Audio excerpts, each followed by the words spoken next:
നാളെ ബിഗ് ബോസിന്റെ വീക്കെൻഡ് എപ്പിസോഡാണ്. അവസാന നോമിനേഷനിലെ എവിക്ഷനാണ് നാളെ നടക്കാനിരിക്കുന്നത്. ചിലപ്പോൾ നോറയായിരിക്കും എവിക്റ്റ് ആകുക. 99% നോറയാവാൻ തന്നെയാണ് സാധ്യത. കാരണം കഴിഞ്ഞ ആഴ്ച നോറ എവിക്റ്റ് ആയതാണ്. പക്ഷേ സീക്രട്ട് റൂം എന്നൊരു ടാസ്ക് കിട്ടിയതുകൊണ്ട് സീക്രട്ട് റൂമിൽ പോയിരുന്നിട്ട് പിന്നെ തിരിച്ചു വരാനുള്ള ഒരു അവസരം നോറയ്ക്ക് ലഭിച്ചു. കണ്ടസ്റ്റൻസിനുള്ളിൽ പലരും അതുപോലെ പ്രേക്ഷകർക്കിടയിലുമൊക്കെ എന്തിനാണ് നോറ തിരിച്ചു വന്നത് എന്നൊരു ചോദ്യം ഉണ്ടായിരുന്നു.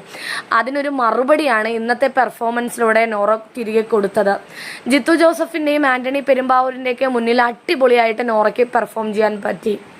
മുൻപൊന്നും ഇത്രയും നല്ല രീതിയിൽ നോറ പെർഫോം ചെയ്യുന്നത് കണ്ടിട്ടില്ല. ചിലപ്പോൾ അതിനുള്ള അവസരം കിട്ടാഞ്ഞിട്ടായിരിക്കും, അല്ലെങ്കിൽ നോറയ്ക്ക് സ്ക്രീൻ സ്പേസ് കിട്ടാതെ പോയതുകൊണ്ടായിരിക്കും. എന്താണെങ്കിലും ഇന്ന് എല്ലാ പ്രേക്ഷകരെയും ഒരുപോലെ ഞെട്ടിച്ചുകൊണ്ടാണ് സിജോയുടെയും നോറയുടെയും അഭിനയം പുറത്തു വന്നത്.